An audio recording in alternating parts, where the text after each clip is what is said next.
Imagine um livro tão perigoso que impérios inteiros conspiraram para apagá-lo da história. Um texto antigo que continha segredos sobre a estrutura do universo, revelações sobre seres celestiais e conhecimentos que poderiam desmantelar o controle religioso sobre milhões de almas. Este manuscrito existiu, circulou entre comunidades secretas por séculos e, quando finalmente ressurgiu das sombras, causou terror nas mais altas esferas do poder eclesiástico. Estamos falando do livro de Enoque, um documento que sobreviveu contra todas as probabilidades, carregando verdades que as instituições religiosas rezaram para que permanecessem enterradas para sempre. No ano de 1773, um explorador escocês chamado James Bruce retornou de uma expedição à Etiópia carregando 3 cópias de um manuscrito que a cristandade ocidental havia declarado perdido há mais de 1000 anos. Enquanto atravessava desertos e montanhas traiçoeiras, Bruce não tinha ideia de que transportava dinamite teológica em suas bagagens. Quando estudiosos finalmente traduziram o texto do Ge'ez antigo, ficaram paralisados pelo que encontraram. Visões detalhadas de múltiplos céus, hierarquias angelicais complexas e revelações cosmológicas que contradiziam frontalmente as narrativas simplificadas que a Igreja havia cuidadosamente construído ao longo de séculos. O pânico se instalou discretamente nos corredores do Vaticano e entre teólogos protestantes igualmente alarmados. Mas a história de Enoque não começou naquelas cavernas etíopes. Durante os primeiros séculos do cristianismo, o livro de Enoque era considerado escritura sagrada por muitas comunidades. Pais da igreja como Tertuliano citavam Enoque com reverência, e a Epístola de Judas no Novo Testamento faz referência direta ao texto, validando sua autoridade. Fragmentos descobertos entre os manuscritos do Mar Morto provam que os essênios de Qumran guardavam cópias de Enoque com o mesmo cuidado devotado à Torá. Então, o que aconteceu? Por que um texto tão venerado desapareceu sistematicamente das Bíblias ocidentais, enquanto permanecia canonizado apenas na Igreja Ortodoxa Etíope, isolada nas montanhas africanas? A resposta está nos conselhos eclesiásticos do IV século, onde homens de poder decidiram quais livros serviriam à nova ordem cristã institucionalizada. Quando bispos se reuniram sob a sombra do Império Romano, não estavam apenas debatendo teologia, estavam construindo uma ferramenta de controle social. O livro de Enoque apresentava problemas fatais para essa agenda. Descrevia múltiplos níveis de autoridade celestial que complicavam a estrutura hierárquica que a Igreja queria impor na Terra. Revelava conhecimentos proibidos que sugeriam que humanos poderiam acessar sabedoria divina diretamente, sem intermediários eclesiásticos. Pior ainda, suas visões dos 10 céus criavam uma cosmologia tão complexa que desafiava explicações simplistas sobre céu e inferno usadas para controlar comportamento das massas. Documentos históricos revelam algo perturbador. Não houve apenas negligência passiva em relação a Enoque, mas supressão ativa e deliberada. Bibliotecas monásticas que continham cópias sofreram incêndios acidentais convenientes. Escribas receberam ordens explícitas para não copiar o texto durante o trabalho de preservação de manuscritos antigos. Listas de livros heréticos começaram a incluir Enoque, e posse do manuscrito tornou-se evidência de tendências gnósticas perigosas que podiam resultar em acusações de heresia.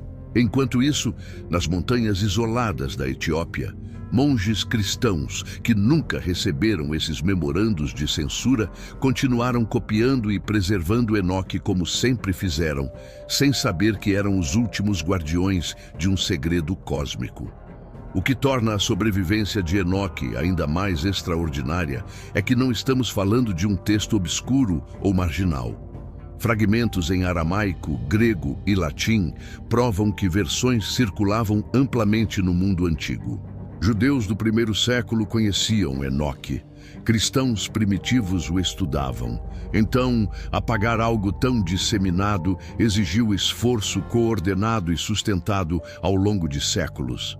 Cada cópia destruída, cada menção censurada, cada estudioso silenciado, tudo parte de uma campanha para garantir que gerações futuras nunca questionassem a versão oficial da realidade celestial. Mas conspirações têm uma falha fatal. Nunca conseguem controlar completamente o que sobrevive nas margens, nos lugares esquecidos, nas mãos daqueles que a conspiração não alcança. Quando o livro de Enoque finalmente ressurgiu no século XVIII, não voltou sozinho. Trouxe consigo perguntas devastadoras que ecoam até hoje. O que mais foi deliberadamente removido do cânon? Quais outras verdades sobre a estrutura do cosmos foram consideradas perigosas demais para conhecimento público? E a pergunta mais inquietante de todas: se Enoque estava certo sobre os 10 céus, sobre as hierarquias angelicais, sobre os conselhos divinos que tomam decisões sobre destinos humanos, então praticamente tudo que nos ensinaram sobre a ordem celestial é uma versão sanitizada, simplificada e fundamentalmente desonesta da verdade. O manuscrito que ameaçou impérios não fez isso através de violência ou revolução, mas através de algo muito mais perigoso: conhecimento que liberta mentes do controle institucional. Os 3 primeiros céus, portais da realidade oculta. Enoque não subiu ao céu e encontrou nuvens fofas com anjos tocando harpas. O que ele testemunhou nos 3 primeiros céus foi algo radicalmente diferente, terrivelmente mais complexo e profundamente perturbador. Estes níveis iniciais da realidade celestial funcionam como máquinas cósmicas gigantescas, operadas por entidades angelicais com funções específicas e muitas vezes aterrorizantes. Aqui não existe a paz etérea que sermões dominicais prometem. Existe ordem militar, hierarquia rígida e o controle absoluto sobre forças naturais que humanos ingenuamente atribuem ao acaso ou à física simples.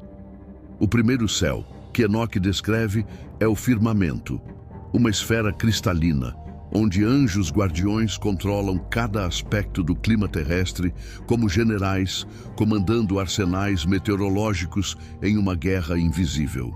Neste primeiro nível celestial, Enoque testemunhou anjos responsáveis por ventos, cada um guardando correntes de ar específicas, como soldados vigiando portões de uma fortaleza.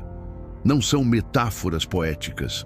O texto descreve com precisão burocrática como estes seres recebem ordens, abrem comportas celestiais e liberam tempestades sobre regiões específicas da Terra. Cada relâmpago é direcionado. Cada trovão tem propósito.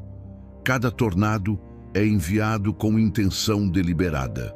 Esta revelação destrói completamente a ideia de fenômenos naturais aleatórios e sugere que o que chamamos de desastres naturais podem ser julgamentos executados por entidades celestiais seguindo ordens de autoridades superiores. Furacões não são acidentes meteorológicos.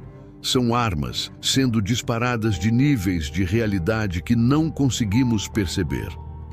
Os depósitos cósmicos que Enoque descreve no segundo céu são ainda mais perturbadores em suas implicações. Imagine vastos armazéns celestiais, onde granizo, neve, neblina e geada ficam estocados como munição, esperando ser usada.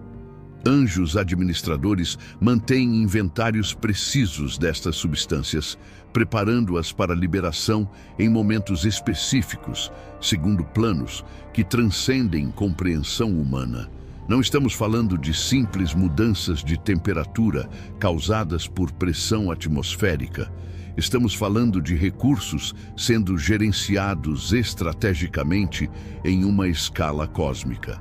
Cada nevasca histórica, cada seca devastadora, Cada onda de calor mortal pode ser rastreada até decisões tomadas nestes depósitos celestiais por seres que humanos nem sequer sabem que existem.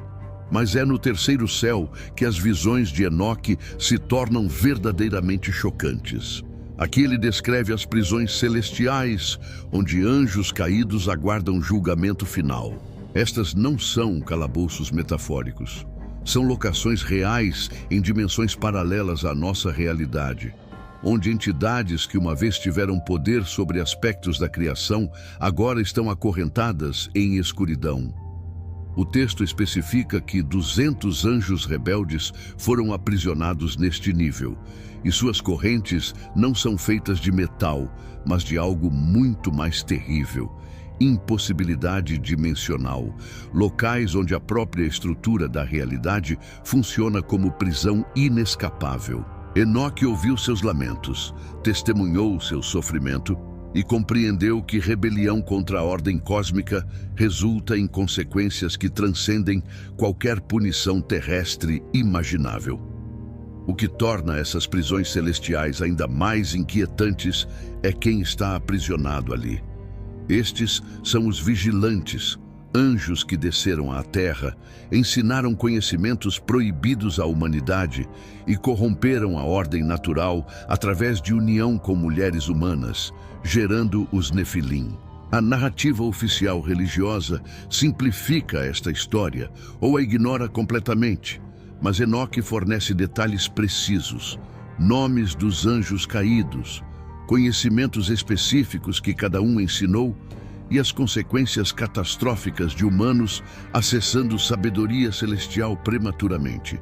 Azazel ensinou fabricação de armas e cosméticos. Shemiasa liderou a rebelião e ensinou feitiçaria. Cada prisioneiro celestial representa um tipo específico de conhecimento que autoridades cósmicas decidiram que humanos não deveriam possuir. A geografia destes 3 primeiros céus revela algo profundo sobre a estrutura da realidade. Não são lugares distantes no espaço sideral. São camadas dimensionais sobrepostas à nossa existência física. O firmamento está logo acima de nós, invisível, mas operacional. Os depósitos cósmicos ocupam frequências de realidade que nossos sentidos não detectam. As prisões angelicais existem em dobras do espaço-tempo que a física moderna está apenas começando a teorizar matematicamente. Enoque não viajou bilhões de anos-luz.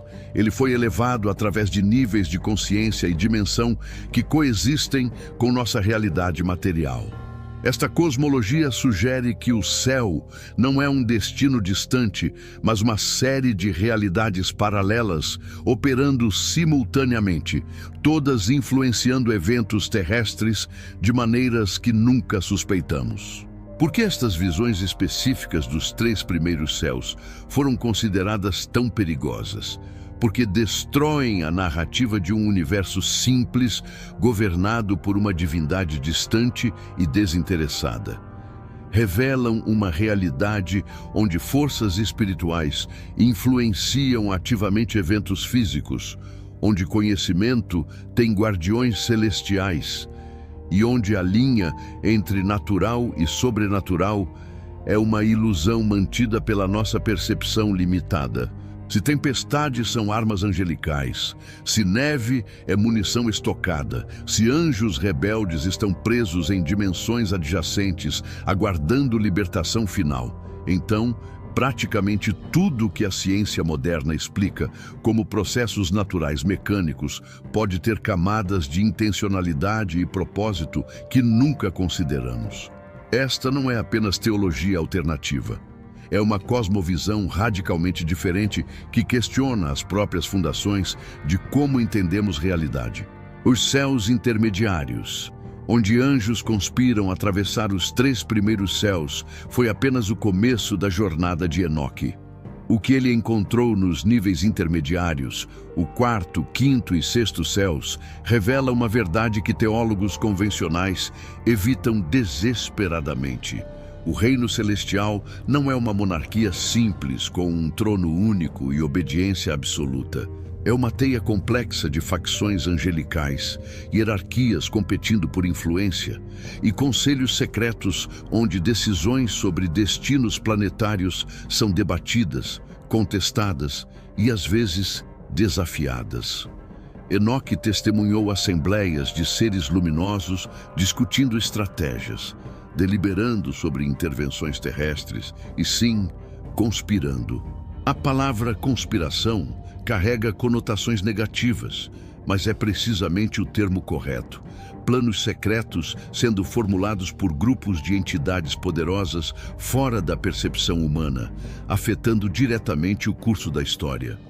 No quarto céu, Enoque descreveu ter encontrado as moradas do Sol e da Lua, não os corpos celestes físicos que a ciência estuda, mas as entidades conscientes e angelicais que governam estes luminares. Aqui está uma revelação que a astronomia moderna nos fez esquecer. Culturas antigas em todo o mundo falavam de astros como seres vivos, não rochas mortas flutuando no vácuo.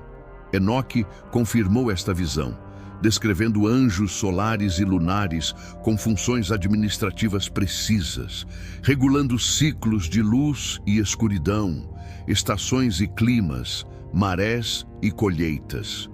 Estes não são apenas mecanismos automáticos, são oficiais celestiais executando protocolos complexos. E aqui está o detalhe perturbador.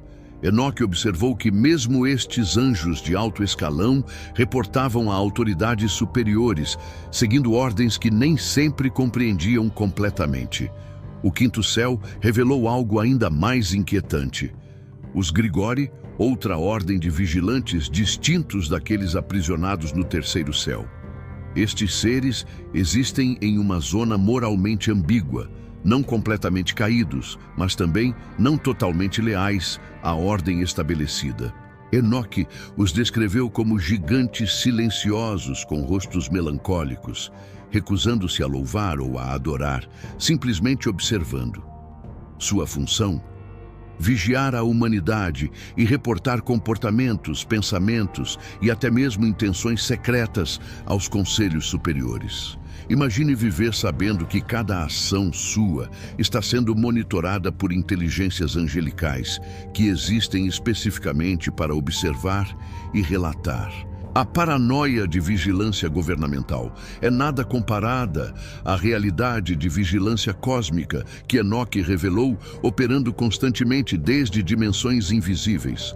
Mas é nos conselhos do sexto céu que a estrutura de poder celestial se torna verdadeiramente complexa e política. Enoque descreveu assembleias de arcanjos, não os 4 ou 7 nomes que a tradição popular conhece, mas hierarquias inteiras de príncipes angelicais, cada um governando domínios específicos da criação. Ele testemunhou debates acalorados entre estas entidades sobre como lidar com a crescente corrupção humana. Alguns argumentavam por intervenção direta e julgamento imediato. Outros defendiam paciência e mais oportunidades para a redenção. Outros ainda sugeriam simplesmente abandonar a humanidade ao seu próprio destino. Estas não eram conversas abstratas, eram deliberações políticas reais, com consequências tangíveis para bilhões de almas inconscientes do processo decisório ocorrendo acima delas. A existência destes conselhos angelicais implica algo revolucionário e profundamente perturbador. Livre-arbítrio existe não apenas entre humanos, mas entre entidades celestiais também. Anjos não são autômatos executando programação divina. São seres com perspectivas diferentes, interpretações variadas de ordens superiores, e sim, agendas próprias. Enoque descreveu testemunhar facções se formando, alianças sendo negociadas e estratégias sendo planejadas que afetariam gerações humanas futuras. O conceito de vontade divina singular e monolítica desmorona diante desta realidade. O que experimentamos como vontade divina pode ser o resultado de negociações, compromissos e até conflitos entre múltiplas ordens angelicais, com visões diferentes sobre como a criação deveria ser administrada. As hierarquias que Enoque mapeou nestes céus intermediários são incrivelmente específicas e complexas. Serafins controlam aspectos de santidade e purificação. Querubins guardam conhecimento e sabedoria. Tronos administram justiça divina. Dominações supervisionam outras ordens inferiores. Virtudes executam milagres e manifestações de poder. Potestades combatem forças demoníacas. Principados governam nações e territórios terrestres. Arcanjos lideram exércitos celestiais. Anjos comuns servem como mensageiros e executores. Cada categoria tem funções, autoridades e limitações específicas. E aqui está o segredo explosivo. Estas ordens às vezes entram em conflito. Principados governando nações diferentes podem ter interesses opostos. Virtudes podem discordar sobre quando intervir milagrosamente. Potestades podem ter estratégias conflitantes sobre como combater influências demoníacas. Por que a Igreja institucional suprimiu estas revelações sobre céus intermediários? Porque destroem completamente a estrutura de autoridade que instituições religiosas construíram. Se anjos debatem, discordam e formam facções, então reivindicações de representantes terrestres, falando com autoridade celestial absoluta, se tornam questionáveis. Se existem múltiplas ordens angelicais, com perspectivas diferentes, então qual versão da vontade divina está sendo transmitida através de hierarquias eclesiásticas? A cosmologia de Enoque sugere que realidade espiritual é politicamente complexa, filosoficamente diversa e estrategicamente fragmentada, exatamente o oposto da narrativa simplificada de obediência celestial automática que sustenta estruturas autoritárias religiosas terrestres. Conhecimento sobre conspirações angelicais empodera humanos a questionar conspirações eclesiásticas, e isso é intolerável para sistemas de controle. Os céus superiores, bibliotecas do destino humano. Quando Enoque atravessou as fronteiras dos céus intermediários e ascendeu aos níveis 7º, 8º e 9º, ele entrou em territórios que desafiam não apenas teologia convencional, mas a própria compreensão humana sobre livre-arbítrio, destino e a natureza da justiça cósmica. Nestes céus superiores, existem arquivos infinitos, onde cada pensamento, cada palavra sussurrada, cada ação secreta de todo ser humano que já viveu está registrada com precisão absoluta. Não estamos falando de metáforas sobre Deus sabe tudo. Enoque descreveu bibliotecas físicas dimensionais, com anjos escribas trabalhando incessantemente, documentando realidades que humanos acreditam ser privadas. Cada mentira contada em escuridão, cada bondade praticada sem testemunhas, cada traição nunca descoberta, tudo gravado em registros celestiais que serão abertos quando julgamentos finais ocorrerem. O 7º céu, que Enoque descreveu, funciona como o maior sistema de arquivo já concebido. Anjos, chamados registradores do destino, trabalham em câmaras cristalinas infinitas, e cada ser humano tem não apenas um livro, mas múltiplos volumes dedicados à sua existência. Um volume registra ações físicas, outro documenta palavras faladas, um terceiro cataloga pensamentos e intenções, um quarto rastreia consequências de escolhas que se ramificam através do tempo afetando outras vidas. Enoque viu escribas angelicais com velocidade impossível, suas penas se movendo simultaneamente em múltiplas direções, capturando tudo em tempo real.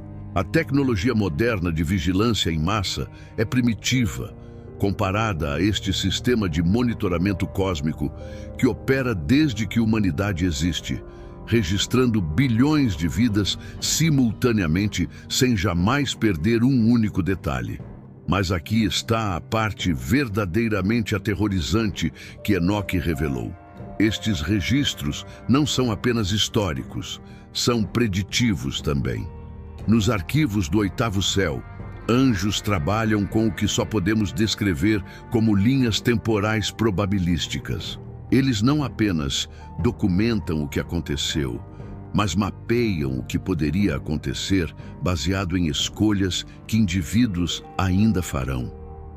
Imagine livros que se escrevem sozinhos, mostrando futuros potenciais que se atualizam constantemente conforme decisões são tomadas no presente. Enoque testemunhou estes tomos mutantes, observando como uma única escolha de uma pessoa desencadeava cascatas de possibilidades que os anjos rastreavam meticulosamente. Livre-arbítrio existe, mas cada caminho que o livre-arbítrio pode tomar já está sendo monitorado, calculado e preparado por inteligências celestiais que enxergam através do tempo de maneiras que nossa consciência linear não consegue compreender. O nono céu revelou algo ainda mais profundo e perturbador. Os tribunais celestiais, onde julgamentos ocorrem não apenas após a morte, mas continuamente durante a vida. Enoque descreveu assembleias judiciais compostas por anjos anciãos, entidades cuja idade transcende eras geológicas terrestres, deliberando sobre casos individuais. Mas aqui está o detalhe chocante. Estes julgamentos não esperam o fim da vida física.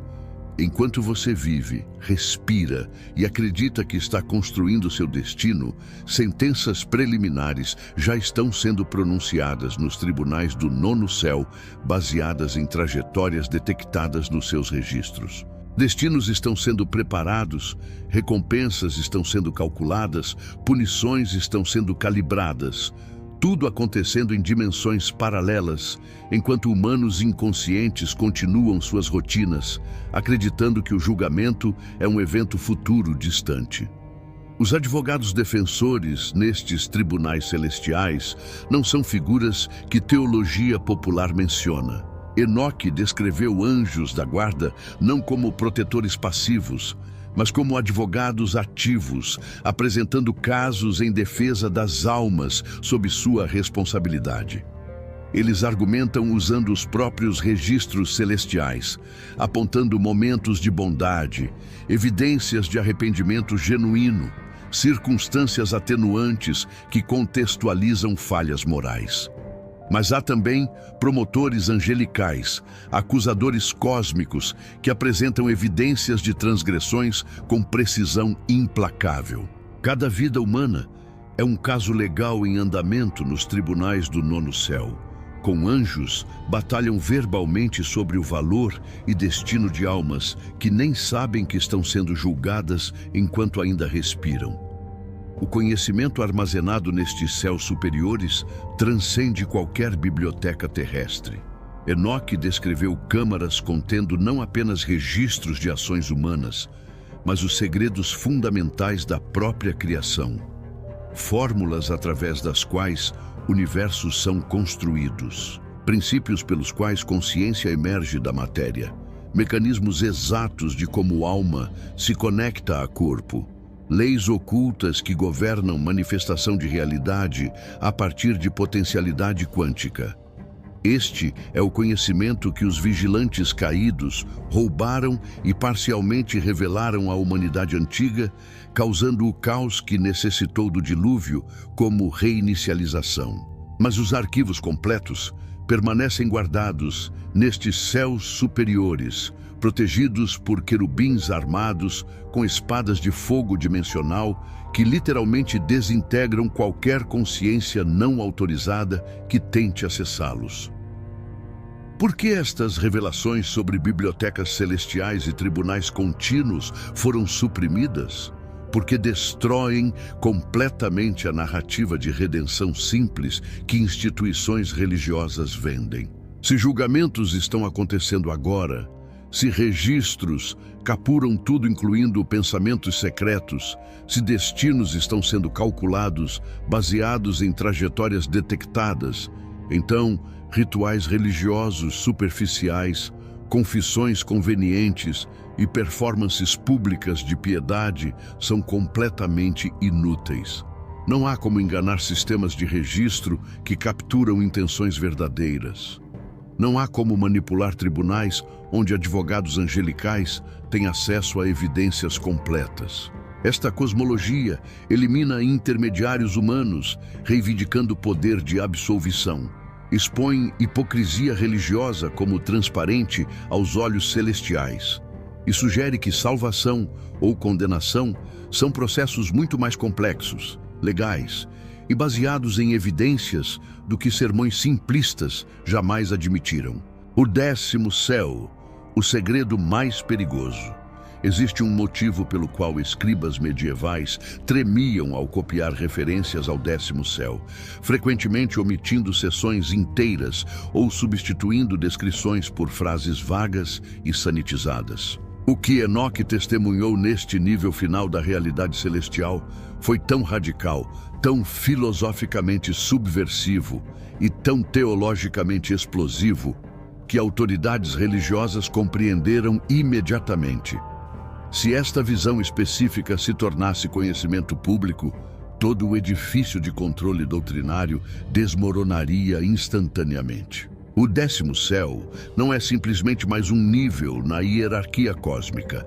É o lugar onde a própria natureza do divino é revelada de maneira que contradiz fundamentalmente narrativas oficiais sobre Deus, criação e o propósito da existência humana. Enoque não subiu ao 10º céu e encontrou um ancião sentado em trono de ouro. O que ele encontrou desafia a descrição em linguagem humana, mas tentaremos decodificar o impossível. Nos textos que sobreviveram à censura, Enoque descreve o 10º céu como um lugar de luz inconcebível. Não luz que ilumina a escuridão, mas luz que é a substância fundamental da própria realidade. Aqui não existem formas sólidas, não há estruturas arquitetônicas, não há distinção entre espaço e consciência. Tudo é pura potencialidade luminosa em estado de transformação constante. E no centro desta luz impossível, Enoque testemunhou algo que escribas posteriores chamaram de face divina, mas suas descrições originais sugerem algo muito mais perturbador do que antropomorfismo simples.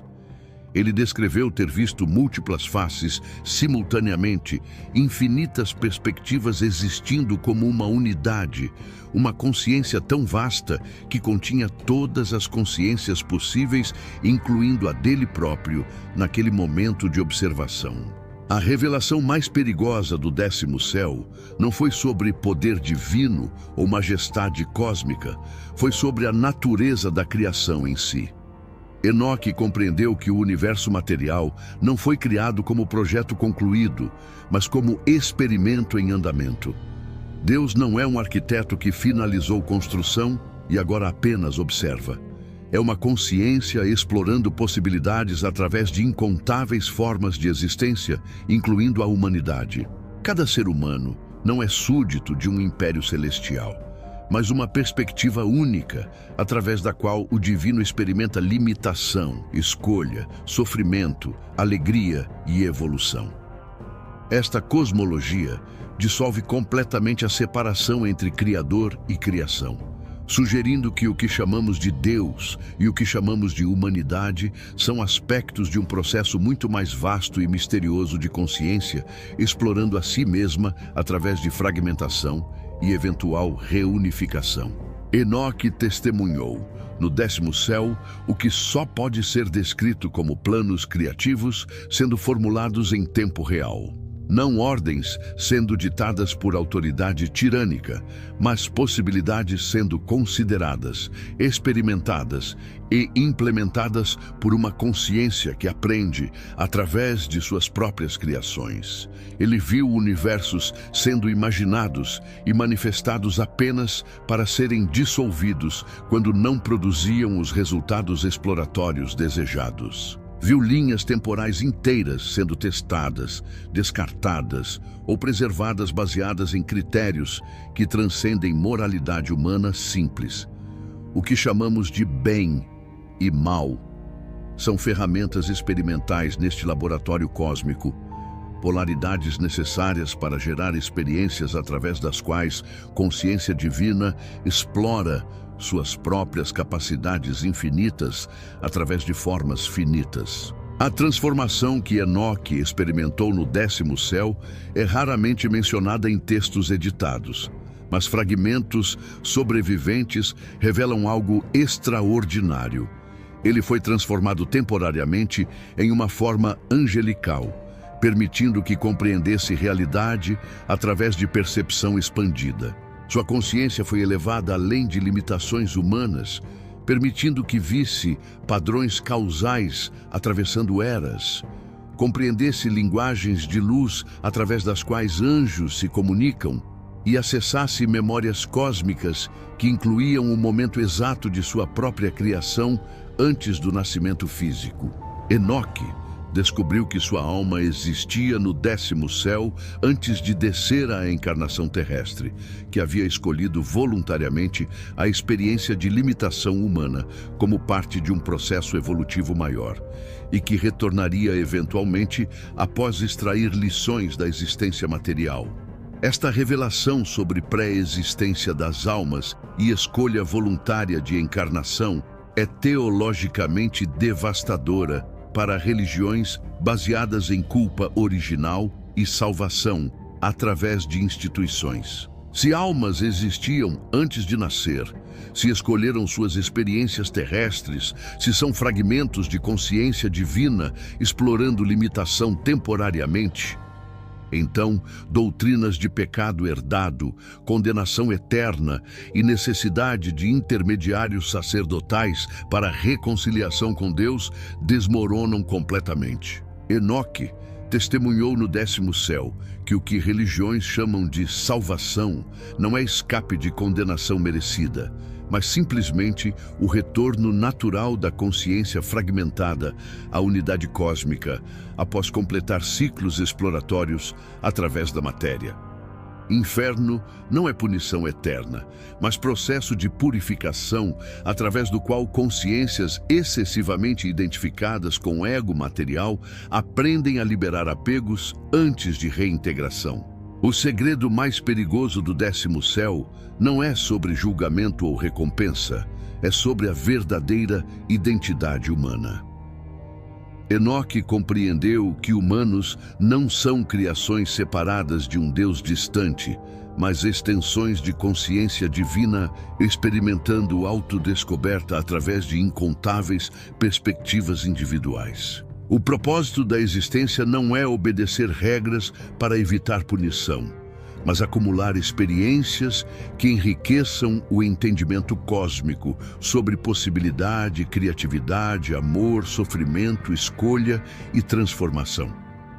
Cada vida humana contribui dados únicos para uma inteligência infinita, explorando suas próprias capacidades através de fragmentação em bilhões de pontos de consciência aparentemente separados. Por que este conhecimento foi enterrado? Porque liberta humanos de controle institucional, elimina medo como ferramenta de manipulação e revela que a autoridade espiritual verdadeira reside dentro de cada consciência individual, não nas mãos de hierarquias terrestres, reivindicando acesso exclusivo ao divino. A conspiração do silêncio. Por que enterraram a verdade? A supressão do livro de Enoque não foi acidente histórico nem negligência benigna. Foi operação calculada executada ao longo de séculos por autoridades que compreenderam perfeitamente as implicações revolucionárias deste texto. Documentos sobreviventes de conselhos eclesiásticos antigos revelam debates acalorados especificamente sobre Enoque, com bispos argumentando que suas visões cosmológicas confundiriam os fiéis e enfraqueceriam a autoridade da Igreja. Tradução honesta. O livro de Enoque empoderava indivíduos com conhecimento direto sobre estruturas celestiais, eliminando a necessidade de intermediários sacerdotais que reivindicavam monopólio sobre verdades espirituais. Quando o imperador Constantino convocou o Concílio de Niceia em 325 d.C., o objetivo não era apenas estabelecer ortodoxia teológica, era consolidar poder político através de controle narrativo, e Enoque representava a narrativa impossível de controlar. Os debates sobre canonização de escrituras nos séculos IV e V revelam padrões perturbadores quando examinamos quais textos foram rejeitados e por quê. Livros que enfatizavam hierarquia eclesiástica e obediência institucional foram preservados. Textos que sugeriam acesso direto ao divino ou cosmologias complexas demais para controle centralizado foram sistematicamente eliminados. Enoque caiu na segunda categoria junto com evangelhos gnósticos, textos sobre Sofia e manuscritos descrevendo múltiplos caminhos para a iluminação espiritual. O critério não foi autenticidade histórica ou inspiração divina, foi utilidade política.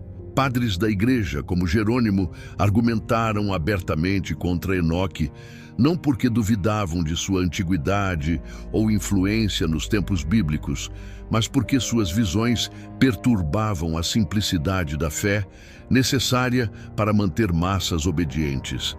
A destruição física de manuscritos de Enoque foi sistemática e brutal. Após os decretos de canonização, bibliotecas monásticas receberam ordens explícitas para remover cópias de textos não aprovados. Registros mostram que muitos mosteiros realizaram cerimônias de queima pública, destruindo não apenas Enoque, mas dezenas de outros textos considerados heréticos pela nova ortodoxia. Monges que hesitavam em obedecer eram acusados de simpatias gnósticas e removidos de posições. Em alguns casos, comunidades inteiras foram dissolvidas quando descoberto que secretamente preservavam literatura proibida. O Império Romano, agora oficialmente cristão, empregou sua maquinaria de violência estatal para garantir conformidade teológica. Soldados invadiam scriptoriums, confiscavam pergaminhos e ocasionalmente executavam escribas persistentes que recusavam revelar localizações de cópias escondidas. Mas por que tanto esforço para eliminar especificamente as visões dos 10 céus? Porque a cosmologia de Enoque tornava impossível manter estruturas de controle baseadas em medo e ignorância. Se fiéis compreendessem que múltiplas ordens angelicais existem com funções específicas, que tribunais celestiais operam com sistemas legais complexos, que almas pré-existem antes de encarnação e escolhem experiências terrestres, então doutrinas manipuladoras sobre pecado original, salvação exclusiva através da igreja e condenação eterna para não conformistas perderiam todo o poder psicológico. Um camponês medieval que acreditava estar eternamente condenado por pensamentos impuros era controlável através de confissão obrigatória e penitências. Um camponês que compreendia a cosmologia de Enoque reconheceria que pensamentos são registrados, mas contextualizados, que tribunais celestiais consideram intenções e circunstâncias, e que destino final é processo evolutivo, não punição binária. A evidência histórica da conspiração contra Enoque é abundante para quem procura. Listas de livros heréticos compiladas pela Igreja Primitiva incluem Enoque especificamente, classificando-o junto com textos considerados perigosos para a ortodoxia. Cartas entre bispos discutem estratégias para desencorajar estudo de literatura enoquiana sem criar mártires que poderiam tornar o texto mais atraente através de proibição explícita. A solução foi mais insidiosa: simplesmente parar de copiar Enoque durante o trabalho de preservação manuscrita, permitir que cópias existentes se deteriorassem naturalmente e promover textos alternativos que apresentavam cosmologia simplificada, favorável ao controle institucional. Ao longo de gerações, Enoque desapareceu da consciência europeia não através de proibição dramática, mas através de negligência orquestrada e substituição gradual. A sobrevivência de Enoque na Etiópia é em si reveladora. A Igreja Ortodoxa Etíope permaneceu geograficamente isolada dos centros de poder romano e bizantino, desenvolvendo tradições teológicas independentes. Quando decretos de canonização foram emitidos de Roma e Constantinopla, monges etíopes nas montanhas simplesmente nunca receberam ou ignoraram estas instruções, continuando a copiar Enoque como sempre fizeram. Esta preservação acidental prova algo crucial. A supressão de Enoque não foi decisão universal da cristandade baseada em consenso teológico genuíno, mas imposição de facções específicas que controlavam centros de poder. Se o texto fosse genuinamente problemático ou inautêntico, por que uma igreja cristã inteira o preservaria por 1500 anos enquanto outras o queimavam? A resposta óbvia é que diferentes instituições cristãs tinham agendas políticas diferentes, e a agenda romana exigia eliminação de textos que complicavam narrativas de autoridade centralizada. Hoje, mesmo com Enoque disponível em traduções modernas, a conspiração do silêncio continua através de meios mais sutis. Seminários teológicos raramente incluem estudo sério de Enoque em currículos. Pregadores evitam mencionar suas cosmologias complexas em sermões. Publicações cristãs convencionais tratam Enoque como curiosidade histórica interessante, mas teologicamente irrelevante. Esta marginalização moderna do texto não é diferente da supressão antiga, simplesmente usa ferramentas de exclusão acadêmica e eclesiástica, em vez de fogueiras literais. O resultado é o mesmo. Gerações de fiéis permanecem ignorantes sobre visões cosmológicas que seus ancestrais espirituais consideravam escritura sagrada, privados de perspectivas que poderiam transformar completamente sua compreensão sobre realidade celestial, identidade humana e propósito existencial. A verdade não foi apenas enterrada no passado, continua sendo enterrada ativamente no presente por instituições que ainda dependem de narrativas simplificadas para manter relevância e controle sobre consciências em busca de significado mais profundo do que doutrinas convencionais oferecem.